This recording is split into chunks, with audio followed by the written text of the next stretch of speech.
अस्सलाम वालेकुम, good morning, सुबह बखैर। एक नई सुबह का आगाज़ और अब हम ये कोशिश करेंगे कि जितने हमारे बहन भाई, क्योंकि हमें पता है कि बहुत बड़ी तादाद में हमारे पाकिस्तानी, हमारे हमवतन मुतासर हैं।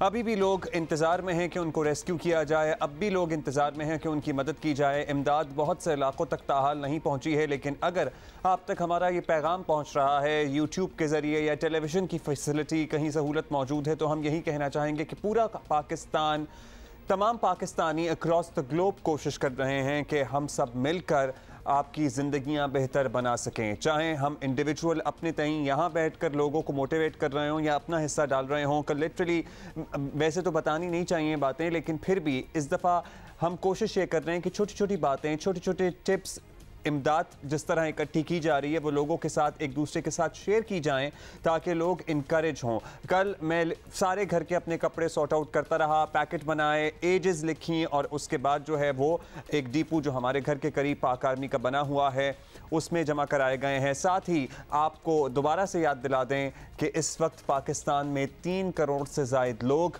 इमदाद के मुंतज़र हैं, क्योंकि उनकी ज़िंदगियां ये पानी तबाही के साथ बहा कर ले गया है। कल एक बहुत बड़ी रकम इकट्ठी की है PTI के सरबराह इमरान खान साहब ने भी, होपफुली वो भी सैलाब मुतासरीन की रिहैबिलिटेशन की मद में ही काम आए।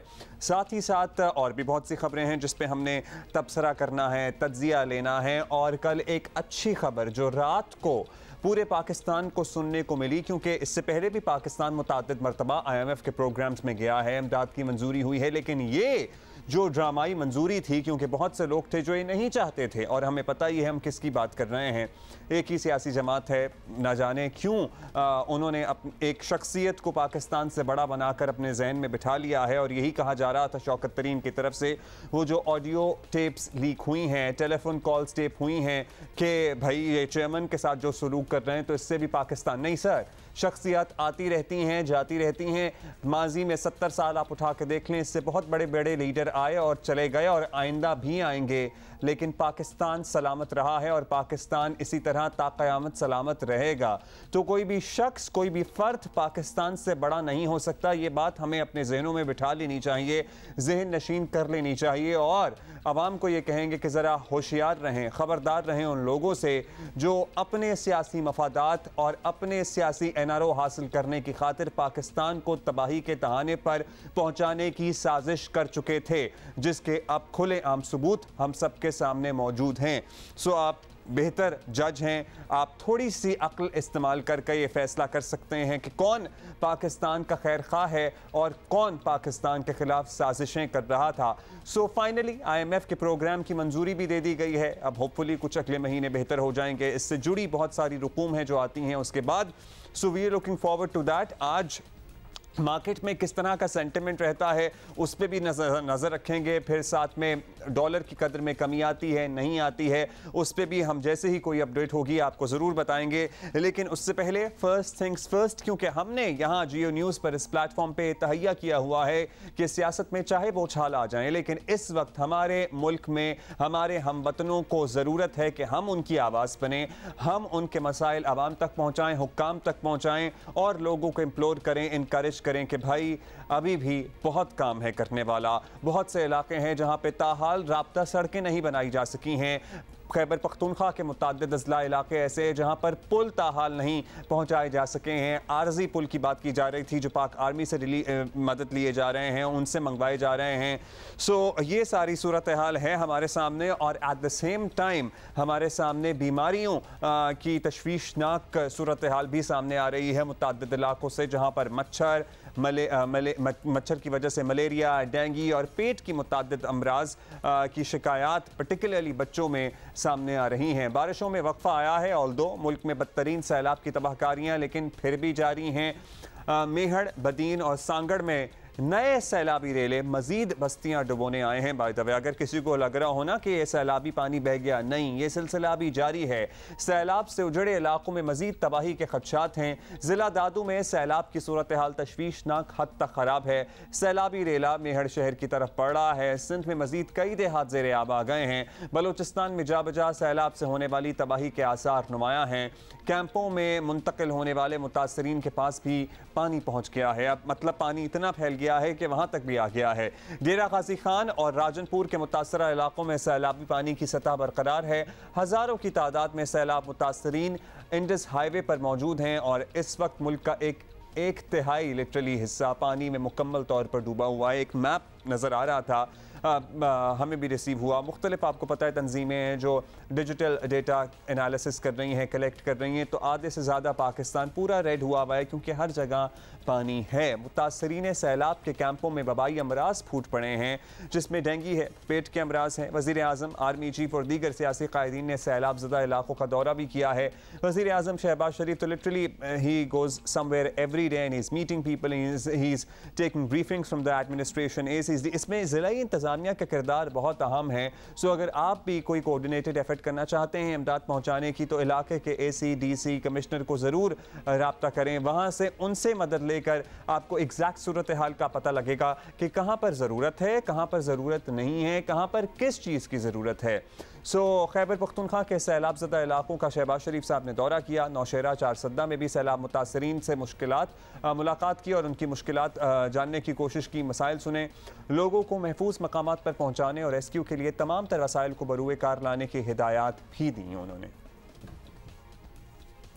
वफाकी हुकूमत और सूबाई हुकूमतें मिलकर NDMA और PDMA सूबों में मिलकर इंशाअल्लाह अफवाज पाकिस्तान के साथ मिलकर हम पूरे मुल्क में जो इस वक्त आफत आई है और तारीख़ का 30 साल में इतनी बारिशें नहीं हुई जो इस साल हुई हैं। वफाकी हुकूमत ने फ़ैसला किया कि फ़िलफ़ौर 28 अरब रुपए की रकम से 25-25 हज़ार रुपये फ़ी घराना जो सैलाब से मुतासर हुआ है उसको तकसीम की जाए। अल्लाह ताला को जो लोग प्यारे हो गए उनके घर वालों को तो क़यामत तक तस्कीन नहीं होगी, लेकिन फिर भी ज़िंदगी बसर करनी है तो 10-10 लाख रुपए वफाकी हुकूमत ने उनके लवाहकीन के हवाले किए। Army chief general Qamar Javed Bajwa ने भी मुखय्यर अफराद से अपील की है, दोस्त ममालिक से अपील की है कि वो मुश्किल की इस घड़ी में हुकूमत का साथ दें। मैं ये चंद दिन से सैलाब अफेक्टेड एरिया का दौरा कर रहा हूँ। कल मैं बलूचिस्तान में था, उथल और बेला के इलाके में। आज मैं ये खैरपुर सिंध में आया हूँ। यहाँ बहुत मैसिव डेवस्टेशन हुई है, बहुत तबाही हुई है। वफाकी हुकूमत, सूबाई हुकूमत, पाकिस्तान आर्मी, नेवी, एयरफोर्स और फलाई इदारे बहुत कोशिश कर रहे हैं कि लोगों को रिलीफ पहुँचाई जाए, लेकिन मेरा ख्याल है ये जो प्रॉब्लम हुआ है, ये जो सैलाब आया है, ये बहुत ही इसका मैग्नीट्यूड बहुत बड़ा है। इसको ठीक होने में, लोगों को रिलीफ देने में, लोगों को रिहेबिलिटेट करने में बहुत साल लग जाएंगे। तो मैं अपील करता हूँ तमाम पाकिस्तानी अपने जो मुखय्यर हज़रात हैं कि वो सामने आएँ और इस मुश्किल हालात में अपने इन भाइयों की जो कि बहुत ही मुश्किल हालात में हैं इनकी मदद करें। दोस्त ममालिक हैं उनसे भी हमारी हुकूमत दरख्वास्त की है और मुझे बड़ी उम्मीद है friendly countries will also come forward to help Pakistan in this hour of need. And I also appeal on behalf of government of Pakistan, on behalf of people of Pakistan, to our expats and our friends abroad to please come forward and help these people who are in very, very difficult situations. I am sure our expats, as usual, will not disappoint their brethren back home in Pakistan. बारिशों में वक्फे के बाद relief operation में थोड़ी बेहतरी आई है, लेकिन बज़ाहिर नज़र यही आ रहा है कि वसी पैमाने पर फैलने वाली तबाही से अकेले निपटना हुकूमत पाकिस्तान के बस की बात नहीं है, ना इतने वसाइल हैं। इसी वजह से अभी रेस्क्यू और रिलीफ ऑपरेशन में बहुत टाइम लगेगा, जिसके बाद मुतासरीन की लिटरली बहाली का अमल शुरू होगा। महीनों की बात कर रहे हैं लोग, और इसके अलावा जो फसलों को नुकसान पहुँचा है वो भी आपके सामने हैं। हमें कॉटन भी प्रॉब्ली इम्पोर्ट करना पड़ेगी, अब हमें इसके अलावा गंदम भी शायद इम्पोर्ट करनी पड़ जाए। प्याज और टमाटर की कीमतें आप देखें, होपफुली वो नेबरिंग कंट्री से ज़रा मंगवा ली जाएंगी तो कुछ गरीब आदमी को रिलीफ मिलेगा। मगर जितने बड़े पैमाने पर तबाही फैली है इसकी कोई नज़ीर नहीं मिलती। यही तो हम बारहा समझाने की कोशिश कर रहे हैं कि 2005 का ज़िलज़ला हो या फिर 2010 का सैलाब हो, ये उससे कई गुना बड़ी तबाही है जो इस वक्त पूरे पाकिस्तान को अपनी लपेट पे लिए हुए है। हमें अंदाज़ा नहीं है कि लोग हम अपने घरों में, अपने दफातर में जो लोग हमें देख रहे हैं, अगर आप इसमें से किसी जगह पे बैठे हुए हैं जहां आपके सर पे छत भी है, पंखा भी चल रहा है, अगर AC भी है, या आप किसी जगह काम कर रहे हैं बैठ के, या अपनी गाड़ी में या मोटरसाइकिल पे या किसी भी जगह बैठ के ये प्रोग्राम देख रहे हैं तो आप सोचिए कि इस वक्त 3 करोड़ से ज़ायद अफराद ऐसे हैं जिन्हें नहीं पता कि उन्होंने अपने बच्चों के दूसरे वक्त के खाने का इंतज़ाम कैसे करना है। जो उनका सामान ज़िंदगी था, जो उनका गुजर बसर का तमाम सामान था, वो तो बह गया। चाहे वो माल मवेशी हो, चाहे वो अनाज हो जो उन्होंने साल भर के लिए इकट्ठा किया हुआ था, या फिर उनके घर का ईवन सामान, लोगों के बिस्तर, बेड, फर्नीचर, सब बह गया है। हम आपको पता ही है रोज़ाना की बुनियाद पर मुल्क के तूलो अर्ज से कोशिश करते हैं कि सूरत हाल आप तक पहुँचाएँ, चाहे वो बलूचिस्तान हो, सिंध हो, पंजाब के अजला हो या फिर खैबर पख्तूनख्वा। सबसे पहले हम रुख करेंगे खैबर पख्तूनख्वा का। महबूब अली हमें सवात और अतराफ़ की सूरत हाल से मुताल्लिक आगाह करेंगे। महबूब, बताइएगा आप कहाँ मौजूद हैं, इर्द गिर्द जो इलाके हैं वहाँ से क्या रिपोर्ट्स आ रही हैं? अभी तक तो यही इत्तलात थी कि कालाम का ज़मीनी राब्ता भी सही से बहाल नहीं किया जा सका है, दीगर इलाकों से मुतअद्दिद पुल वगैरह डूब गए हैं। महबूब, हमें बताइए क्या डेवलपमेंट हुई है इस सिलसिले में अब तक? बहुत शुक्रिया अब्दुल्ला। सूरत हाल अभी भी इंतहाई गंभीर है और अगर हम पूरे स्वात के हालात का अहाता करें तो सबसे ज़्यादा मुतासर इलाका जो है वो तहसील बहरैन है। और इस वक्त अब्दुल्ला अजीब सूरत हाल ये है कि स्वात का वो तारीख़ी शहर बहरैन जो कि हमेशा सयाहों के लिए अट्रैक्शन हुआ करता था और जहाँ हर साल लाखों की तादाद में सयाह बहरैन पहुँचा करते थे, लेकिन आपको ये जानकर हैरानी होगी कि इस वक्त बहरैन बाज़ार जो है वो दरिया में तब्दील हो गया है। वो तारीख़ी बहरैन बाज़ार अब नहीं रहा और उस बाज़ार में तकरीबन 40 होटल थे जिसके ऊपर अब सैलाबी पानी जो है बह रहा है। बहरैन चूँकि कालाम को मिलाने वाला वाहिद ज़मीनी रास्ता है, तो जब बहरैन का बाज़ार नहीं रहा तो आप अंदाज़ा करें कि लोग किस तरह कालाम पहुँचेंगे। और न सिर्फ बहरैन में बल्कि आप जब बहरैन से आगे जाते हैं मांक्याल, पिशमाल, लाइकोट, तो हर जगह पर मुख्तलिफ़ लोगों की कहानियाँ हैं और लोग जो है वो इंतहाई मुश्किलात से दो चार है। गो के इंतज़ामिया की जानिब से कुछ हेलीकॉप्टर्स अरेंज कर दी गई है और जो बाला इलाकों में स्टक लोग हैं न सिर्फ उनको निकालने की कोशिश की जा रही है बल्कि उन तक जो इमदादी सामान है वो भी पहुंचाने की कोशिश जो है वो की जा रही है। लेकिन अब्दुल्ला, सबसे अहम बात यह है कि अभी भी सिर्फ तहसील बहरैन में 2.5 लाख से ज़्यादा लोग जो है वो आबाद है, तो उनके लिए सिर्फ 1 या 2 हेलीकॉप्टर से काम नहीं हो सकता। क्योंकि कल जो इंतज़ामिया से हमारी बात हो रही थी तो इंतज़ामिया का भी ये कहना था कि जो कालाम तक रोड जगह जगह पर ख़राब हुई है, आप अंदाज़ा करें कि तकरीबन 75 किलोमीटर सड़क जो है सिर्फ वो तहसील बहरैन में दरियाबुर्द हो गई है, सैलाबी पानी की नज़र हो गई है। तो इंतज़ामिया का ये कहना है कि सड़कों की बहाली में और कालाम तक ज़मीनी राब्ता मुकम्मल बहाली में 1 साल से भी ज़्यादा का अरसा लग सकता है। तो यकीनन हालात बहुत गंभीर है अब्दुल्ला। और मुख्तलिफ लोगों से जो हमारी बात हुई है, लोगों की अमलाक जो है वो ज़ाया हो गए हैं, लोगों का कारोबार जो है वो भी ज़ाया हो गया है और कई इलाकों में लोगों के घर जो है वो भी दरियाबुर्द हो गए हैं।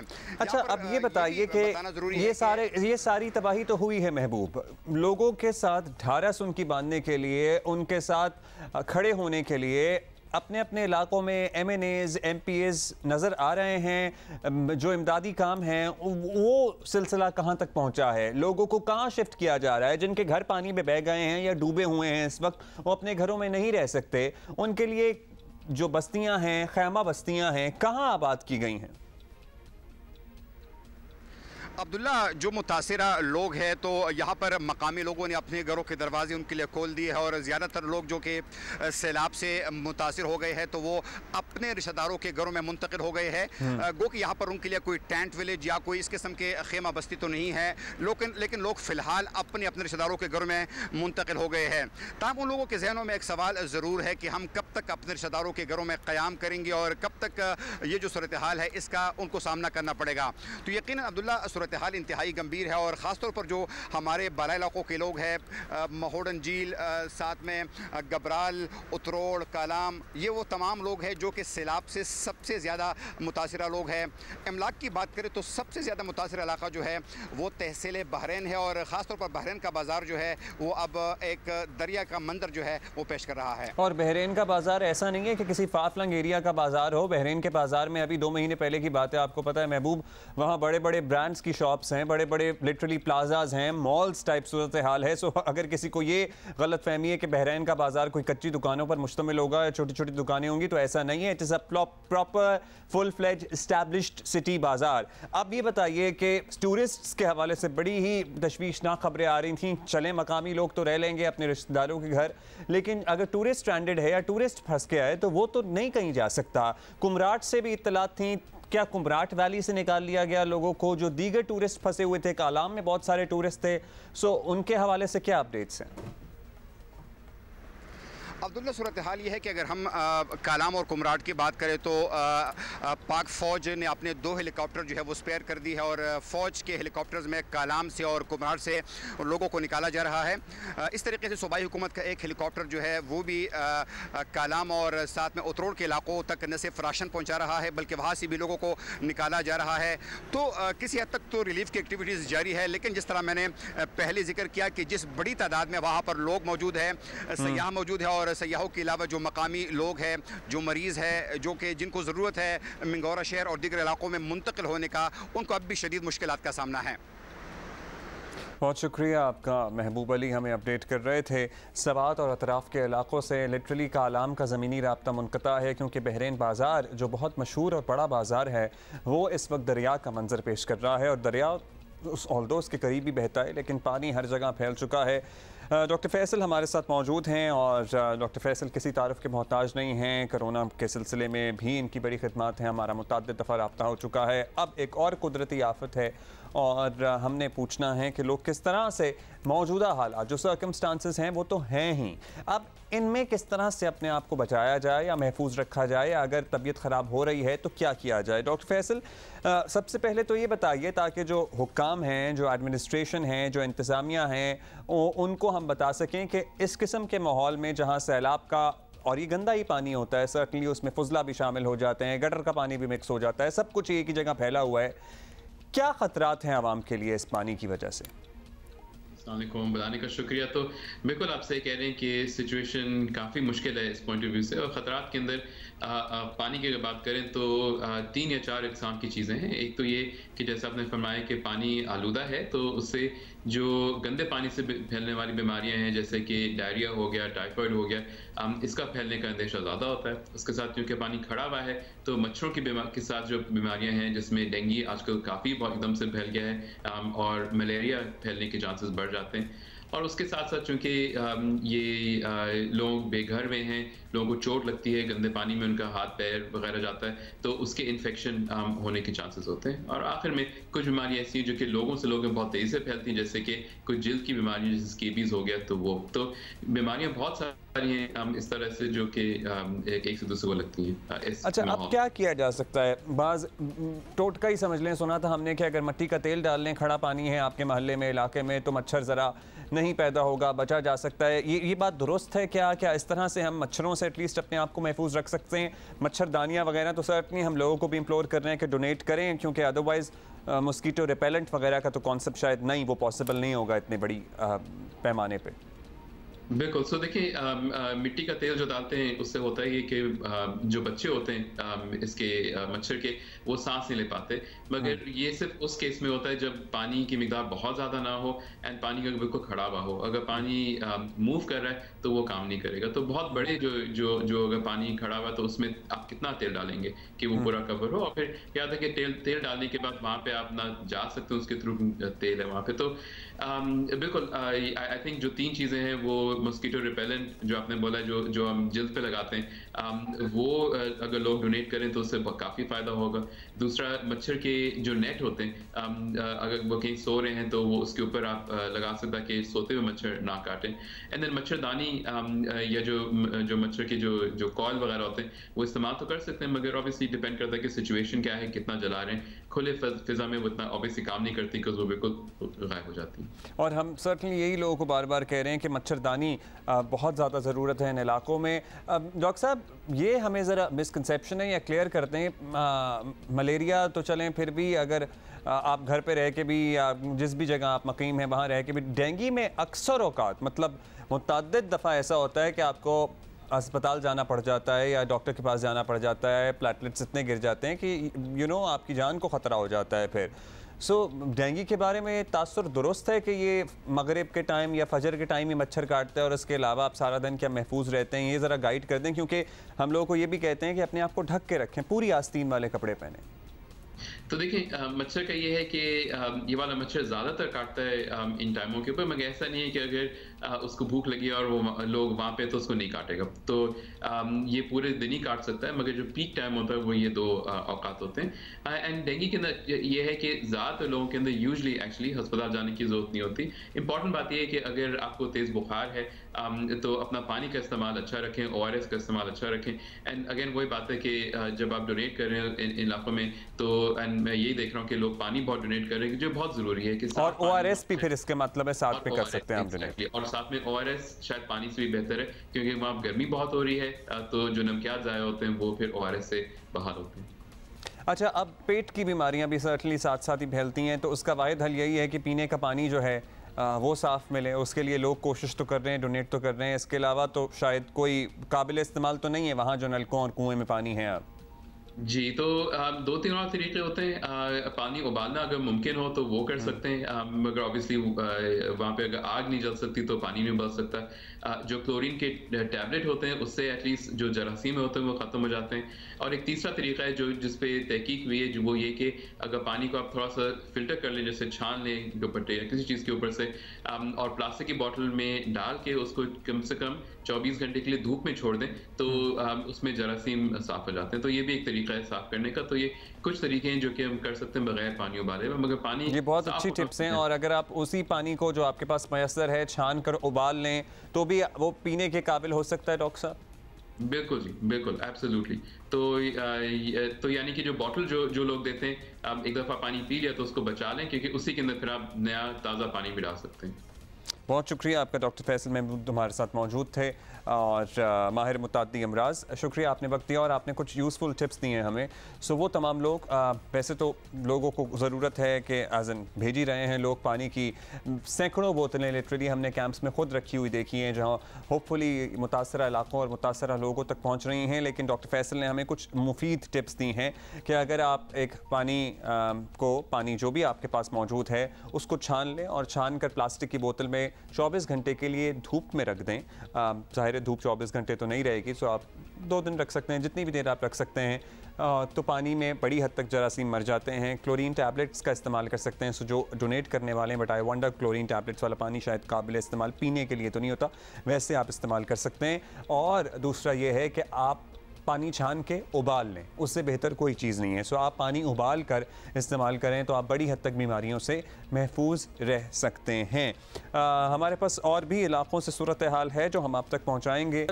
जहाँ सैलाब मुतासरीन की बात होती रही, वहीं एक ख़बर जिसने पाकिस्तानी मीडिया का ज़्यादातर टाइम कंज्यूम किया वो थी शौकत तरीन साहब की गुफ्तगू, जो साबिक वज़ीर ख़जाना है, मुतअद्दिद दफ़ा रह चुके हैं, और बड़ी अलार्मिंग और बड़ी खौफनाक गुफ्तगू, जिसमें वो मुबैना क्या साजिश बना रहे हैं। पाकिस्तान का जो IMF का प्रोग्राम जो कल रात खबर आई है बिलाखिर मंजूर हो गया है, और उसमें किस तरह से रोड़े अटकाने हैं या उसको किस तरह से डीरेल करने की कोशिश करनी है। तो शौकत तरीन साहब, एक तो सर आप उम्र के इस हिस्से में इस हद तक गिर जाएंगे, आपने पाकिस्तान के लिए बड़ा काम किया है, और ये जो मौशी इंडस्ट्री है आपके काम की बड़ी मोतरफ़ है, आप बड़े मारूफ बैंकर हैं, लेकिन अल्टीमेटली आप एक मतलब आपकी तो समझ नहीं आती इतनी ज़्यादा एफिलिएशन भी। जिस रहनुमा के केसेस का आप तस्करा कर रहे थे कि कैसे आप इतने ज़्यादा इमोशनली अटैच हुए कि आप पाकिस्तान के मफादात के ख़िलाफ़ एक साजिश रचाने बनाने में मसरूफ़ अमल होंगे। इनफैक्ट उसको मतलब अमली जामा पहनाने के लिए पूरी कोशिश करेंगे, और उसका सिरा सर्टनली आपसे मिलता है, और फिर जिनके मशवरों पे आप अमल कर रहे थे उनसे मिलता है। तो आप शुक्र कीजिए कि पाकिस्तान में अभी उस हद तक मामलात नहीं बिगड़े हैं कि आपने जिस किस्म की गुफ्तगू की थी उस पर आपको बहुत बुरे नताइज का सामना करना पड़े। लेकिन दुनिया में बहुत सारे ममालिक ऐसे हैं जहाँ अगर आप इस किस्म की गुफ्तगू करते और वो गुफ्तगू मंजर आम पर आ जाती तो उसके बड़े ही खौफनाक नताइज आपको भुगतना पड़ सकते थे। लेकिन अफसोस का मकाम है और लिटरली शर्म का भी मकाम है ये जो हुआ है सारा कुछ। खैर, मौशी मैदान से पाकिस्तान के लिए बड़ी खबर आ गई है और कई माह की तगो दौ के बाद बिलाखिर IMF ने बिलाखिर पाकिस्तान को कर्ज जारी करने की मंजूरी दे दी है। पाकिस्तान को तकरीबन 1 अरब 17 करोड़ डॉलर की रकम मिलेगी जो इसी हफ्ते मुंतकिल किए जाने का इम्कान है। मौशी मुश्किलात में घिरे मुल्क के लिए ये सर्टनली ज़रूरी भी है और ज़रूरी था भी, लेकिन इस वक्त IMF प्रोग्राम को सबोताश करने की तहरीक इंसाफ की कोशिशें मौजूए बहस बनी हुई हैं। पहले शौकत तरीन खैबर पख्तूनख्वा और पंजाब के वज़ीर ख़जाना से होने वाली गुफ्तगू सुन लेते हैं और फिर बात आगे बढ़ाते हैं। हम इस गुफ्तगू को बार बार सुनाएंगे और आप कल से सुन रहे हैं ताकि शायद कुछ लोगों की आंखें खुल सकें और उनके ज़मीर जाग सकें और उनको ये इदराक हो सके कि यहाँ पर पाकिस्तान को दाव पर लगाया जा रहा था किसी शख्स के केसेस ख़त्म कराने के लिए मुबैना तौर पर। सर कैसे हैं आप? जी अस्सलाम वालेकुम साहब, 1 minute, I can ask the secretary to draft something. जो IMF को ये 750 बिलियन का जो कमिटमेंट दी है आप सबने साइन करके दिए हैं, तो आपने अभी कह देना है कि जनाब वाला जो हमने कमिटमेंट दी थी वो फ्लड से पहले थी, अब फ्लड पे हमें बहुत पैसे खर्च करना पड़ेंगे, तो इसलिए हम आपको ये बता रहे हैं अभी से कि we will not be able to honour our commitment. बिल्कुल यही लिखना है आपने और कुछ नहीं करना। तो वो जो है ना, दैट्स ऑल वी वांट कि वो उनको इनके ऊपर जो प्रेशर पड़े इस सालों के ऊपर, ये अपना खींच रहे हैं, हमें अंदर करवा रहे हैं, हमारे ऊपर टेररिज्म की चार्जेस कर रहे हैं और ये बिल्कुल स्पॉट फ्री जा रहे हैं, वो नहीं होने देना ना हमने। सर इससे सर एक चीज, इससे हमारी स्टेट को तो नुकसान नहीं होगा सर? मैं would Pakistan as a state suffer because of this? Well, frankly speaking, isn't the state suffering because of the way they are treating your chairman and everybody else? देखो ये तो जरूर होगा कि IMF कहेगा कि ये पैसे किधर से पूरे करेंगे, तो ये और साल मिनी बजट लेके आ जाएंगे जो भी आएंगे, लेकिन द वेरी फैक्ट इज कि हमने इस वक्त उनको ये कहना, we can't stand one side, वो हमें मिसट्रीट कर रहे हैं और हम उनको बिल्कुल ऑन द नेम ऑफ वो ब्लैकमेल कर रहे हैं स्टेट, आप हमें हेल्प करें तो हम उनको हेल्प करते जाएं, तो ये तो नहीं हो सकता ना। लेकिन हमने करना ये है ना कि आज ये खत लिख के और वो जो IMF वाली जो एस्टर है उसको कॉपी भेज देंगे ना, ताकि ये है कि पता तो चले उनको कि हमारे से आर्म ट्विस्टिंग करके जो पैसे रखवा रहे थे वो पैसे। ठीक है, मैं वो बना के, I also know the IMF number 2 जो यहाँ पे है, तो उसको तो मैं वैसे ही हर चीज सारी इंफॉर्मेशन उससे लेता भी रहा हूँ और ऑल्सो तो वो कर देंगे। मुझे मोहसिन ने भी फोन किया था, I talk to him as well, और ये मैं आपके साथ, अच्छा बोथ खान साहब and Mahmood Khan told me that वो कल की मीटिंग में कोई डिस्कस हुआ था that we should do a press conference together, but I don't know on what when. वो प्रेस कॉन्फ्रेंस नहीं होनी, वो ये था कि ये हम कर लेंगे और उसके बाद हम ये जो है ना वो सेमिनार करेंगे मंडे को ना, इसके ऊपर अगर प्रेस कॉन्फ्रेंस करनी है वो भी कर सकते हैं हम सारे, वो तीनों के तीनों हम बैठ के उसको प्रेस कॉन्फ्रेंस एक खत हम भेज दें इनको, let us first do the letter, ताकि ये तो पता तो चल जाए। ये आपने सुन लिया। इसमें चंद चीज़ें हैं जिस पे आपको गौर करना चाहिए और बारहा गौर करना चाहिए। ये हमको मिसट्रीट कर रहे हैं इसलिए हम ये सारा कुछ कर रहे हैं, मतलब सैलाब मुतासरीन का दर्द पेट में नहीं उठ रहा, वो सिर्फ पॉइंटर के तौर पर इस्तेमाल की जाएगी बात, और मकसद हासिल करने का ये है कि इनको ये लगता है कि ये इन्हें मिसट्रीट किया जा रहा है या इनके किसी लीडर को मिसट्रीट किया जा रहा है। शौकत तरीन साहब पाकिस्तान तहरीक इंसाफ के नुमाइंदे के तौर पर आप ये सारी गुफ्तगू फरमा रहे थे और आपको लगता है कि मिसट्रीट कर रहे थे। कितने लोग अंदर हैं PTI के? एक शहबाज गिल जिन्होंने ये इंटरव्यू दिया, TV पे बैठ के लाइव इंटरव्यू दिया जिसके नताइज वो भुगत रहे हैं, उसके अलावा मतलब उसके अलावा अगर आप समझते हैं कि केसेस बनाए गए हैं तो जो कहा गया है, जो किया गया है उसके नतीजे में केसेस बनाए गए हैं। ऐसे तो नहीं है कि किसी के खाते में 10 किलो हेरोइन डालकर केस बना दिया गया है। मतलब पता ही है कि पाकिस्तान तहरीक इंसाफ ने माजी में बरसर इख्तिदार रहकर क्या क्या है। फिर एक और बात, ये जो चेयरमैन के साथ कर रहे हैं इससे पाकिस्तान सफ़र कर रहा है, तो इन्होंने चेयरमैन और पाकिस्तान को इक्वलेंट या कि बराबर सतह पे ला के रख दिया है, या फिर आपको पता ही है इस किस्म की बातें जब ऊपर से आती हैं तो फिर कारकुन उसी तरह की बातें करते हैं कि हम पाकिस्तान को खुदा न खास्ता आग लगा देंगे। फिर जब मोहसिन लगारी साहब ये पूछते हैं कि सर पाकिस्तान की स्टेट को तो इससे नुकसान नहीं होगा, तो उन्होंने चेयरमैन का बहाना बनाया और साथ में ये कहा कि ये तो ज़रूर जरूर होगा, मतलब उन्हें पता है। शौकत तरीन साहब, दुख तो ये कि आपको पता है कि इससे क्या कुछ होना था, और फिर आपने ये ऊंचे हथकंडे किए कि ये तो जरूर होगा, IMF कहेगा कि पैसे कहां से लाए, और फिर ये मिनी बजट लेकर आएंगे, और मिनी बजट में किसको ये बोझ उठाना पड़ेगा? आपको, मुझे, जो पाकिस्तान में बसते हैं उनको। सो ये साजिश की जा रही थी पाकिस्तान के खिलाफ। अफसोस।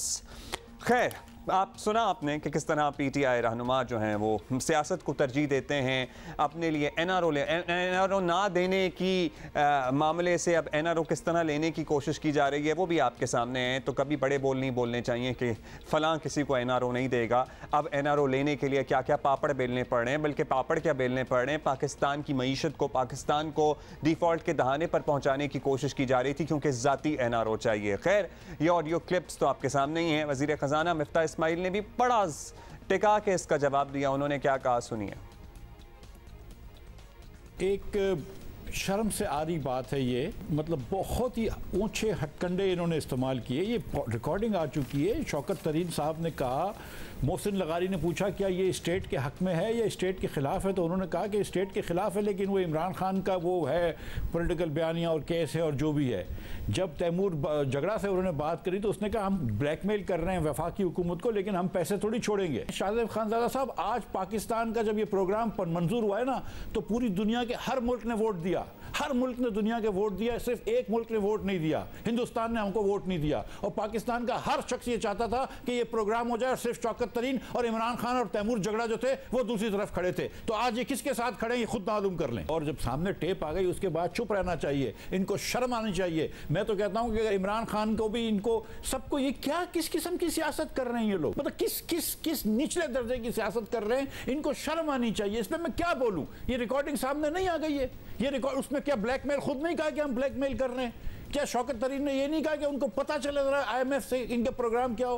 क्या ये 2 दिन के बाद नहीं लिख सकते थे खत? क्या 10 दिन पहले खत नहीं लिख सकते थे? ये 100 बातों की एक बात है कि ये शौकत तरीन अगर ये ना करते तो ये खत नहीं आता। असद उमर को खामोश होना चाहिए, प्रेस कॉन्फ्रेंस नहीं करनी चाहिए, कौम से माफी मांगनी चाहिए। ऐसे बहुत से लोग हैं वज़ीर ख़जाना साबिक जो मेरे ऊपर तनकीद कर सकते हैं कि मिफ्ता तूने 4 महीने के लगा दिए। असद उमर साहब 9 महीने वज़ीर ख़जाना रहे, वो प्रोग्राम नहीं कर सके, ये याद रखिएगा।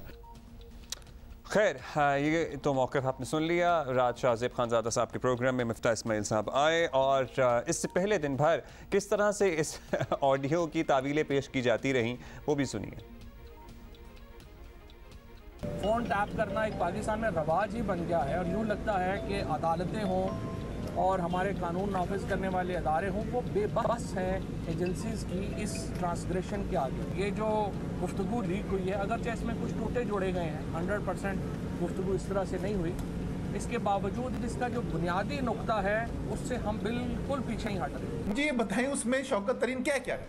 उन्होंने कहा दोनों वज़ीर ख़जाना को, पंजाब के और खैबर पख्तूनख्वा के, कि देखो तुम लोगों को वफाकी हुकूमत को ये कहना चाहिए कि IMF के पास जाएं वापस, और IMF से ये मुतालबा करें कि देखो हमारे पास सैलाब आ गया है, एक उमूमी सूरत हाल नहीं है, इस खुसूसी सूरत हाल के अंदर फौरी तौर पे हमें अखराजात करने हैं, तो जो पहले आपने सूबाई सरप्लस हमसे मांगा हुआ था, जो एग्रीमेंट में था, उसके अंदर रियायत दें।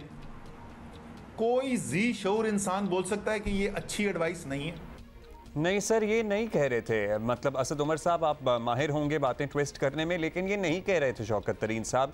ये कह रहे थे कि ये पॉइंटर बनाया जाएगा और उसके बाद हमारे चेयरमैन को जिस तरह ट्रीट किया जा रहा है, हमें जिस तरह मिसट्रीट किया जा रहा है, उसके लिए राह हमवार की जाएगी। तो इस पॉलिटिकल गेन में या फिर इस ट्रेड ऑफ में हासिल ये करना था कि आपको NRO चाहिए था। ये नहीं कह रहे थे कि सैलाब मुतासरीन के लिए कोई मदद चाहिए या उनके लिए इमदाद की वजह से पैसे नहीं दिए जाएंगे। इस पॉलिटिकल गेम में, इस ट्रेड ऑफ में ये करना था कि आपको NRO चाहिए था। सर आप इतना तो ना ट्विस्ट करें, मतलब ब्लैक एंड वाइट में है गुफ्तगू। खैर, शौकत तरीन साहब और तैमूर झगड़ा साहब ने क्या कहा वो भी सुनिए। उसके लिए भी बड़ा हौसला चाहिए वैसे, सारे के बावजूद भी मंजर आम पर आने के लिए और बात करने के लिए। ये तो लॉ के अगेंस्ट है, और हम बैठ के अपने दफ्तरों में या अपने घरों में अगर कोई बात कर रहे हैं, हम अपने ऑब्वियसली जो मर्जी बात कर सकते हैं, लेकिन उसका जो उसके आगे जो बात होती है कि उसके ऊपर एक्शन क्या है, उस पर एक्शन ये है कि ये कह रहे हैं कि हम जाके हमने IMF को इन्फ्लुएंस करने की कोशिश की। अरे भाई नहीं, हमारा जो इस वक्त मकसद ये है कि जो हम लोगों ने जो तैमूर और हमने सारों ने बात की, तैमूर का तो एक इशू है कि उन्होंने कोई आपको कहा हुआ था कि आपने बजट में उनसे जो चीजें उनको देनी थी वो नहीं दी, तो 2 महीने से आप वो जो ढूंढ रहे थे पर आप मिल नहीं रहे थे। और उसके बाद ये भी बात हुई कि उधर भी बहुत तबाही की अपना।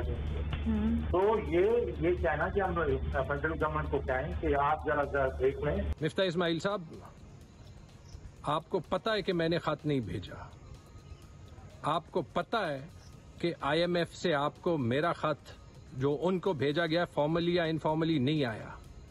आप ये साबित करें कि मैंने IMF को खत भेजा है तो मैं बिल्कुल रिजाइन करूंगा, और अगर ये बात झूठ हुई, आप ये साबित ना कर सकें, तो मिफ्ता इस्माइल साहब फिर आप रिजाइन करें, जो आपकी पार्टी वैसे ही कह रही है। झगड़ा साहब, वैसे बड़ा हौसला है आपका, मतलब अंडरग्राउंड हो जाना चाहिए था इस ऑडियो लीक के बाद इन तमाम लोगों को 2-3 दिन के लिए, तो यही सोचना चाहिए था कि किस तरह से मुंह दिखाएं। लेकिन क्योंकि वो आवाज़ तो आप ही की है ना, आपने उसको तो डिनाई नहीं किया कि आप IMF नंबर 2 को जानते हैं और सोशल मीडिया में बड़ी ताकत है। और फिर शौकत तरीन साहब कहते हैं कि वो IMF वाली एस्टर को भेज देना कॉपी। खैर, फवाद चौधरी इससे पहले एक TV प्रोग्राम में ये सारा मंसूबा बयान कर चुके थे, वो भी आपके सामने हैं। बात दरअसल ये है कि इमरान खान साहब ये पहली दफ़ा नहीं कर रहे हैं। इमरान खान साहब को पहले से ये करने की लिबर्टी दी गई थी, और जब वो कंटेनर पे खड़े होके मुल्क में एनार्की पैदा करने के लिए ऐलानात करते थे और उनको TV चैनल ग्लोरीफाई करके दिखाते थे, वो तब भी गलत था। लेकिन जो जी शऊर और अक्ल वाले लोग हैं वो तब भी कहते थे कि ये मुल्क में एनार्की पैदा करने की साजिश है, बल्कि की जा रही है, इसकी मजम्मत की जानी चाहिए। लेकिन तब लोगों को बात समझ में नहीं आती थी। होपफुली अब जब लिबर्टी दी गई है और मामलात इस नहज पे पहुंच गए हैं कि वो अपनी सियासत बचाने के लिए पाकिस्तान को दाव पर लगाने के लिए तैयार हैं, शायद इनको हवा देने वालों या इनको इस मकाम तक लाने वालों को समझ आ गई हो। तो वो क्या कहते रहे हैं माजी में, जो कहने की उनको मुकम्मल आज़ादी थी, वो भी सुनिए।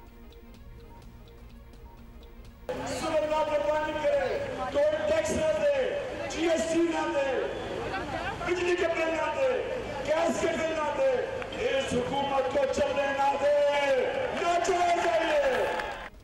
वज़ीर मुमलिकत बराए ख़जाना आयशा गौस पाशा साहब हमारे साथ मौजूद हैं। आयशा साहबा, IMF ने बड़ी सख्त शराइत, आपको पता है, उसके साथ ये प्रोग्राम मंजूर किया है, हो गया है फाइनली, जिससे पाकिस्तान के लिए बहुत से ख़तरात टल गए हैं। लेकिन महंगाई बढ़ी है, आवाम पिस रहे हैं, अब सैलाब की सूरत हाल हम सब के सामने है, सो उसके लिए रियायत तो मिलनी चाहिए।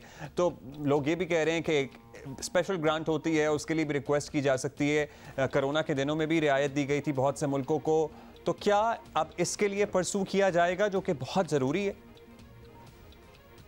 एक बड़ा डिजास्टर है ये, और हम ये चाहते हैं कि ये बड़ा डिजास्टर जो है ये अकेले मुल्क के संभालने में हर पाकिस्तानी हमें सपोर्ट करे। गवर्नमेंट के बस की बात नहीं है, हर पाकिस्तानी सपोर्ट करे। और हमारी तो हमने UN के थ्रू अपनी फ्लैश अपील भी लॉन्च की है कि ताकि इंटरनेशनल कम्युनिटी भी, बरादर ममालिक हैं, हमारे दोस्त ममालिक हैं, बाकी तो वो भी हमें इस वक्त परेशानी में हमारी मदद करें।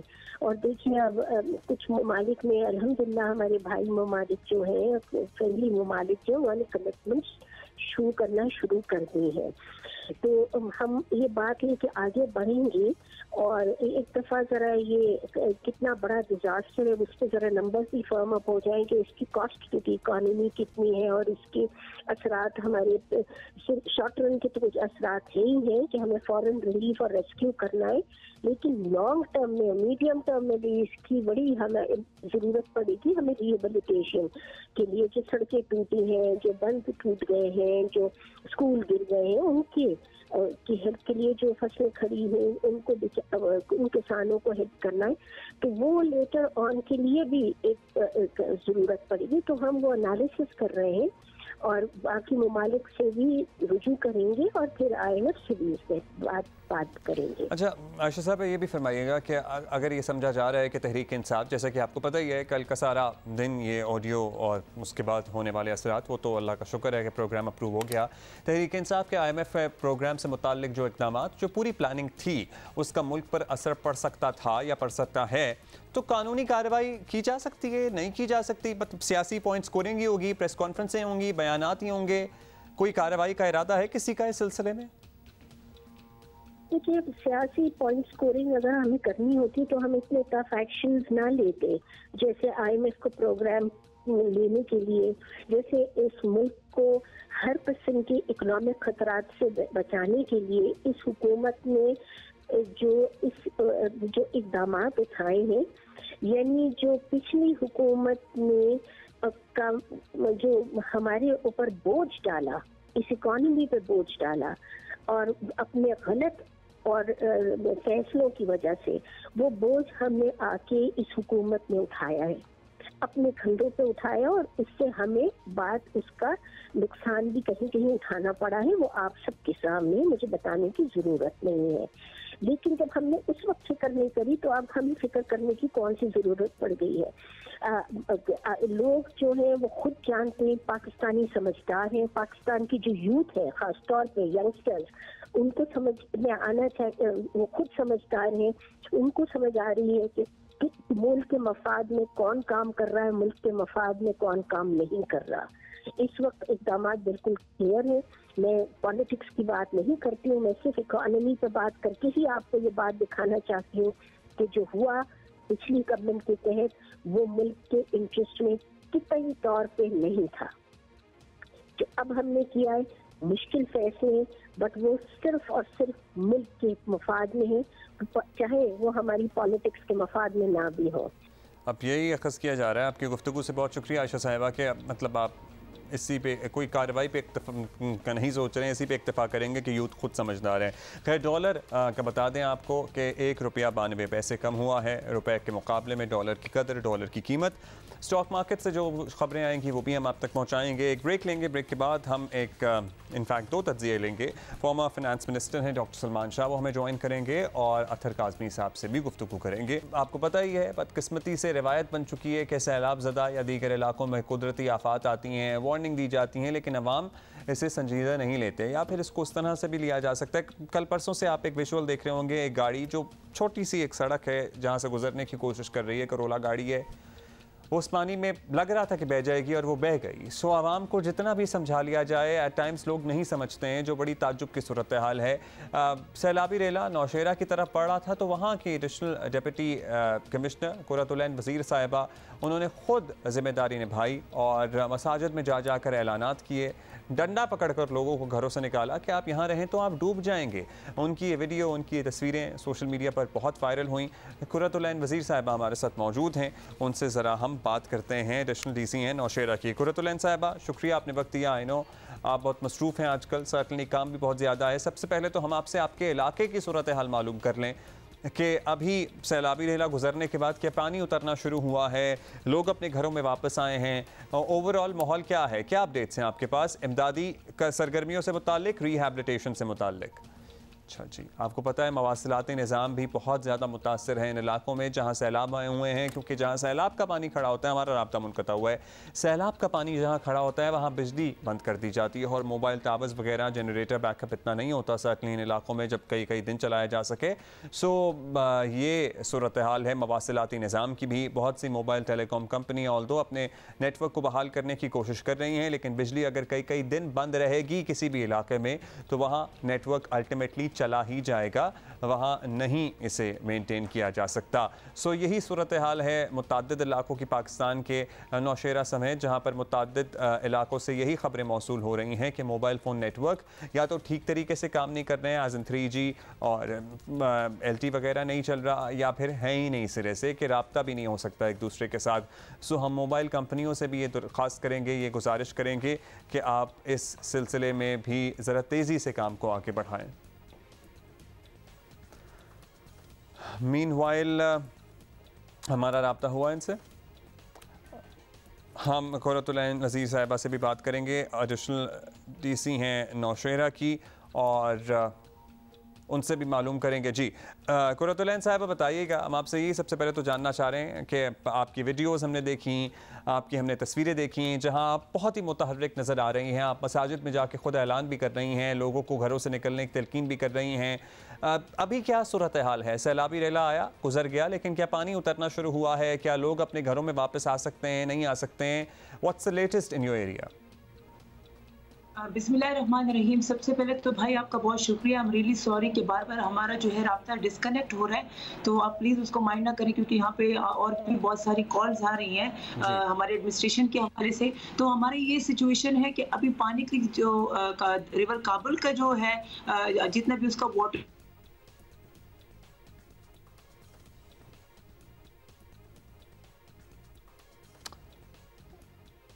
Kuratulan Sahib, I guess we'll take you on audio because his Zoom thing is not working out for us right now. हम आपको फ़ोन कॉल मिलाते हैं और मीनवाइल हम चारसद्दा की सूरत हाल मालूम कर लेते हैं। शीवा हैदर हमारा वहाँ इंतज़ार कर रही हैं और वहाँ से हमें लेटेस्ट बताएंगी। जी बिल्कुल, खैबर पख्तूनख्वा के मुख्तलिफ अजला सैलाब से शदीद मुतासिर हुए हैं। इस वक्त सैलाब के मुतासरीन इमदाद के मुंतज़िर हैं। फलाई तंजीमें मैदान में आ गई हैं और इन जो सैलाब से जो मुतासरीन हैं उनमें फूड पैकेट तकसीम कर रहे हैं। इस वक्त हमारे साथ मौजूद है इस्लामिक रिलीफ के कंट्री हेड आसिफ शराजी, उनसे बात करते हैं। और ये पहली डिस्ट्रीब्यूशन हमारी, दोबारा मज़ीद डिस्ट्रीब्यूशन है, परसों फिर है, क्योंकि इस वक्त खाली चारसद्दा ज़िले के अंदर जो है और नौशहरा के अंदर 2 लाख के करीब लोग जो हैं वो डिस्प्लेस हुए हैं। इसके अलावा इस्लामिक रिलीफ न सिर्फ खैबर पख्तूनख्वा बल्कि बलूचिस्तान, सिंध हर जगहों पे ऑपरेशनल है और हम लोगों का इरादा है कि हम कम से कम जो है वो 2 लाख लोगों तक जो है ये एमरजेंसी इमदाद जो है वो पहुँचाएँ। 200 ख़ानदानों में फूड पैकेट्स तकसीम किए गए हैं, जिसमें चावल है, घी है, दालें हैं। इसी तरह इस वक्त जो सैलाब मुतासरीन जो है वो शदीद नफ्सियाती मसाइल से भी दो चार हो रहे हैं, तो इसलिए हम सबको चाहिए कि मैदान में आए और इन सैलाब मुतासरीन की मदद करें, आगे बढ़ें। लिटरली अगर आप एक बिस्किट का पैकेट जो 150 रुपये का आता है ना, बिस्किट का डब्बा, खुश खुराक, वो ही दे सकें तो उसकी भी बड़ी ज़रूरत है, क्योंकि जगह जगह से अभी लोग सामान इकट्ठा कर रहे हैं, मुख्तलिफ़ इलाक़ों में पहुँचाने की कोशिश कर रहे हैं। दादू की सूरत हाल हम सिंध से मालूम करेंगे। सिंध भी बहुत ज़्यादा मुतासर है। रियाज नारी जो हमें बताएंगे दादू में क्या अपडेट है। जी ज़िला दादू में सैलाब ने 3 तहसीलों को मुतासर किया है, तहसील महर, खैबरशाह, जोही। जबकि सैलाब की अगर बात करें तो सैलाब ने ज़िले दादू के अंदर 2 अतराफ से हमलावर हुआ है। एक दरिया सिंध में पानी आने से कच्चे के देहातों को, खड़ी फसलों को अपने लपेट में लिया है, जबकि दूसरी तरफ जो बलूचिस्तान से आने वाला सैलाबी पानी का दबाव है, उसके साथ पहाड़ी नदी नालों का पानी है, उसने तहसील महर, खैबरशाह और जोही को मुतासर किया है। तीनों तहसीलों को खाली करने के लिए अलर्ट भी जारी कर दिए गए हैं। और मजबूरी तौर पर नुकसान की अगर बात करें तो 1 लाख से ज़्यादा अफराद हैं जो कि फ्लड कैंप में आ चुके हैं, खुले आसमान तले सड़कों पर बैठे हुए हैं। उनके ना सिर्फ मवेशी हलाक हुए हैं, अगर हम बात करें उनके फसलों की तो तकरीबन 1 लाख से ज़ायद जो काश्त थी वो तबाह हुई है। अगर हम बात करें अमवात की तो तकरीबन अब तक 30 से ज़्यादा अमवात हो चुकी हैं। और बात करें अगर सैलाबी इमदादी कैंपों की तो वहाँ पर इंतहाई कसम परसी की हालत है, जहाँ जाओ वहाँ पे चीख पुकार सुनाई दे रही है। तहसीलें हैं महर, खैबरशाह और जोही, यहाँ पे अलर्ट जारी कर दिए गए हैं। यहाँ से नकल मकाने का सिलसिला भी शुरू हो चुका है। जी बहुत ही बुरा हाल है। सिंध के जो आप इलाके देख रहे थे ना, ताहद निगाह, जहाँ पानी ही पानी नज़र आ रहा था, ये लोगों के खेत खलियान थे जो अब डूब चुके हैं। जानवरों का हाल आपने देखा था, बेजुबान जानवरों को भी मदद की ज़रूरत है। सो अगर आप जानवरों का खुश्क चारा इमदादी सामान में भेज सकें तो वो भी भेजिए। हम बात करेंगे अब बलूचिस्तान की और लसबेला का रुख करेंगे। वहाँ पे इब्राहिम कम्बो हमें अपडेट करेंगे कि वहाँ कुछ बेहतरी आना शुरू हुई, कोई सामान पहुँचा या नहीं। जी बिल्कुल, इस वक्त मैं मौजूद हूँ ज़िला लसबेला के इलाके व्यारों में और मुख्तलिफ मुकामात से जो है वो ये शारा, कौमी शारा जो है कराची को कोयटा से मिलाती है, वो मुख्तलिफ 5 मुकामात से जो है वो बह चुकी है। जो मुख्तलिफ मुकामात पर पुल बने हुए थे वो शदीद मुतासिर हुए हैं हालिया बारिशों से। जो ट्रैफिक है, हैवी ट्रैफिक है, वो कच्चे के रास्ते से गुजारी जा रही है। मुतबादिल रास्ता जो है उसका नीचे से रखा गया है ताकि किसी किस्म की मुश्किलात नहीं हो। लेकिन जो सैलाबी रेले थे वो इतने शदीद थे कि आप मेरे अकब में देख देख सकते हैं कि पुल जो है वो काफ़ी मुतासिर हुआ है। शदीद मुतासिर होने के बाद जो है वो सैलाबी रेले में मुतादिद पुल जो हैं जो कि कराची को कोयटा से मिलाते हैं वो बह चुके हैं। यहाँ मैं आपको बताते चलूँ कि ट्रैफिक की जो सूरत हाल है वो मुतबादिल रास्ते से तो गुजारी जा रही है, लेकिन शदीद परेशानी का सामना करना पड़ रहा है मुसाफिरों को। जी, अब लिया क्या रुख करेंगे? वहाँ पे भी अभी तक आपको पता है बलूचिस्तान के मुतअद्दिद अज़ला का ज़मीनी राब्ता लिटरली मुनक़ता है, पहुँच नहीं सकते लोग जो पहुँचना भी चाह रहे हैं। फरीदुल्ला हमें लिया की सूरत हाल से मुताल्लिक़ बता रहे हैं। इस वक्त अगर हम बात करें तो ज़िला लिया के 82 मुआवज़ात जो हैं वो ज़ेर आब हैं और वहाँ खड़ी फसलें जो हैं कपास की, गन्ना, सब्ज़ चारा, सब्जियों की और चावल की फसल जो है ज़ेर आब है।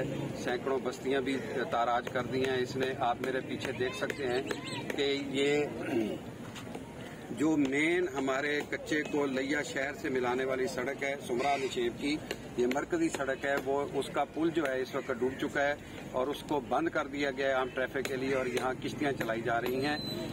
इंतज़ामिया ने 66 कैंप कायम किए हैं और 66 कैंपों में 10 से 12 हज़ार इस वक्त फ्लड रिलीफ के लिए लोग जमा हैं, जिनको 3 वक्त का खाना भी दिया जा रहा है। और कुछ लोग जो हैं वो एफ नॉर्थ बंद पे उनको टेंट दिए गए हैं और वो टेंट लगा के वहाँ अपनी ये मुश्किल वक्त को गुजार रहे हैं। जी, ये सारी सूरत हाल है। सो बराए मेहरबानी हम यही कहेंगे कि अभी भी टेंटों की ज़रूरत है, खुश्क खुराक की ज़रूरत है। एक फ़हरिस्त हम आपसे रोज़ शेयर करते हैं। खुश्क ईंधन भेजें जिसमें माचिस है, मिट्टी का तेल है, सोलर लैंप होते हैं मुख्तलिफ। आप सेलों वाले टॉर्चेस भी भेज सकते हैं, छोटी जो बल्ब होते हैं ना, जो नाइट बल्ब होते हैं जो कहीं रखे जा सकते हैं, रोशनी की जा सकती है, वो भेज सकते हैं। और लालटेनें भेज सकते हैं। साथ ही खुश्क खुराक भेजिए, पके हुए खाने ना भेजिए, कपड़े भेजिए, दरियाँ भेजिए ज़मीन पे बिछाने के लिए। एक तवील फहरिस्त है। मच्छरदानियाँ आर वेरी इंपॉर्टेंट। अगर आप वो लोशन भेज सकें पर्टिकुलरली जो मच्छरों को दूर भगाते हैं तो वो भेजिए। मिट्टी का तेल भेज सकते हैं तो मिट्टी का तेल भेज दीजिए। सो ये सारा सामान है जो आप भेज सकते हैं। बिस्किट वगैरह के पैकेट, सीरियल के डब्बे होते हैं, जो डब्बे वाला दूध होता है वो भेजिए। सो एक तवील फहरिस्त है जो हम आपको वक्तन फ़वक्तन बताते रहते हैं, जिससे आप इन लोगों की मदद कर सकते हैं। जो बेसिक अद्वियात हैं वो भी भेज सकते हैं, दर्द की, पेट की बीमारी की और बुखार वगैरह की। अभी हम दोबारा से IMF से मुताल्लिक़ जो मामला सामने आया, क्योंकि literally it's not easy to get over the fact कि इस मुल्क में एक सियासी जमात ने जो दर हकीकत इस मुल्क में सबसे ज़्यादा इस वक्त पॉपुलर सियासी जमात हैं, उसने पाकिस्तान को इस नहज पर पहुँचाने की कोशिश की कि पाकिस्तान डिफ़ॉल्ट हो जाए। तो जो बात करते थे ना कि पाकिस्तान श्रीलंका बनने वाला है इमरान खान साहब, उसके पीछे प्लानिंग भी थी, इट सीम्स लाइक। हम बात करेंगे former finance minister doctor Salman Shah हमारे साथ मौजूद हैं। सलमान साहब, thank you for being with us. हमारा राब्ता हो गया है थैंकफुली आपसे। आप बताइएगा कि जो प्रोग्राम है जो फाइनली अप्रूव हो गया है और PTI ये समझती है कि पाकिस्तान IMF के प्रोग्राम के साथ जाए भी तो पंजाब और खैबर पख्तूनख्वा आ जाएं, जो इनका प्लान था इनिशियली या जिसके लिए ये कोशिश कर रहे थे, अगर ये ठीक है तो फिर वो भी ठीक होता ना कि सिंध हुकूमत तहरीक इंसाफ के दौर में इनकार कर देती है और कराची जो कि लिटरली पूरे पाकिस्तान में सबसे ज़्यादा पैसा जनरेट करने वाला शहर है, और वफाक के पास वो पैसा ना जाता, तो फिर उस तरह से मुल्क का निज़ाम क्या चल सकता है अगर यही सब लोग तय कर लें कि भाई हम ये करेंगे? देखिए, पाकिस्तान ने तकरीबन 22-23 ये 23वां प्रोग्राम है IMF के साथ जो पाकिस्तान कर रहा है, और इससे पहले हर हुकूमत ने कम अज़ कम 3 से 4 प्रोग्राम्स IMF के साथ किए हुए हैं, और पिछली गवर्नमेंट ने भी एक IMF के साथ प्रोग्राम किया है जो अब एक्सटेंड होने जा रहा है। सो IMF के साथ हमारे बड़े दरीना किस्म के तल्लुकात हैं और वो भी समझते हैं हमारी प्रॉब्लम्स को, और हमें भी पता है कि ये पाकिस्तान को IMF प्रोग्राम क्यों चाहिए। सबसे इम्पॉर्टेंट चीज़ है कि पाकिस्तान की इकॉनमी इस वक्त जो है एक बैलेंस ऑफ पेमेंट क्राइसिस में फंसी हुई है, और उसके बहुत सी वजूहात हैं, जिनमें एक वजह जो है यूक्रेन की जंग है, जो कि हमारी एनर्जी सेक्टर पे खासा बड़ा उसका इम्पैक्ट हो रहा है, और उसके साथ साथ फूड सेक्टर जो है उसकी इंपोर्ट्स पे भी इम्पैक्ट है। लेकिन हमारी इकॉनमी जो है वो अब सस्टेन नहीं कर सकती इम्पोर्टेड एनर्जी को, क्योंकि हमने एक निज़ाम अपना बिजली का पर्टिकुलरली निज़ाम इम्पोर्टेड एनर्जी पे कर दिया है। उससे हमें बहुत ज़्यादा नुकसान हो रहा है, और वो नुकसान आपके बैलेंस ऑफ पेमेंट में भी आता है, वो नुकसान आपके कंज्यूमर्स पे भी आता है क्योंकि वो अफोर्ड नहीं कर सकते बिजली, सर्कुलर डेट उससे बन रहा है। हमारी इंडस्ट्री जो है वो चल नहीं सकती क्योंकि इतनी महंगी बिजली जो है वो उसको मिलती है कि वो दुनिया में compete नहीं कर पाती। सो ये इस मामले में आपको IMF प्रोग्राम बहुत ज़रूरी है कि आपको एक ब्रीदिंग रूम मिले ताकि उस वक्त ब्रीदिंग रूम हासिल करने के बाद होपफुली फिर ऐसे भी इक़दाम किए जाएं कि हमारे जो बिजली वाले मामलात हैं ये ऐसे सेटल किए जाएं कि सिर्फ ब्रीदिंग रूम ना हो ना, मतलब आगे कोई लॉन्ग टर्म प्लानिंग भी हो जिससे हम आइंदा कभी इस किस्म के प्रोग्राम्स पे जो एटलीस्ट हमारा इन्हिसार है वो ख़त्म नहीं तो कम तो हो जाए। अब डॉक्टर साहब ये फरमाइएगा, इस पूरी सूरत हाल को ख़राब कर दिया ऊपर से सैलाब ने, एक बहुत बड़ी आफत है और उसके बाद वैसे ही तमाम प्लानिंग ऐसा लगता है कि धरी की धरी रह जाती है। जब 3 करोड़ से ज़ायद लोग बेघर हो जाएं इस मुल्क में ऑलमोस्ट, या किसी न किसी तरह मुतासर हो, तो क्या पाकिस्तान के पास ये ऑप्शन है कि वो IMF से रियायतों के लिए बात कर सके या कोई इजाफी फ़ंड मांग सके, क्योंकि इसकी पॉसिबिलिटी कुछ एक्सपर्ट्स कह रहे हैं होती है? नहीं, आई थिंक PTI ने ये तो नहीं कहा, PTI ने तो सिर्फ ये कहा है कि IMF के साथ बातचीत की जाए ताकि ये सैलाब के जो अखराजात हैं उनको आप फिस्कल टारगेट्स में या फिस्कल कंडीशनैलिटीज़ जो हैं एक्सपेंडिचर साइड पे उसके बाहर कर लें, और उससे ये होगा कि तमाम गवर्नमेंट्स जो हैं वो अपने सैलाब की ऊपर जो अखराजात हैं वो कर सकेंगे और फिर उसको बाद में उसकी फिस्कल एडजस्टमेंट्स जो हैं वो बाद में होंगी।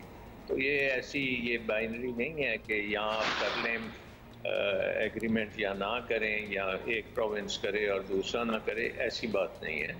ये हमारी सियासत अनफॉर्चुनेटली ये बन गई है और ये मैं देख रहा हूँ कि हर बंदा जो है अपनी अपनी एक बोली बोल रहा है जो पाकिस्तान के लिए फ़ायदेमंद नहीं है। लेकिन सियासत है पाकिस्तान की, सियासत में ये सब कुछ चल रहा है, एक दूसरे के ऊपर हमले भी कर रही हैं और वो अभी तक एहसास नहीं है कि शुक्रिया आपका डॉक्टर साहब, फ्लड आया है। Thank you. और सर्टनली अनफॉर्चुनेट है कि ऐसी सियासत बन गई है।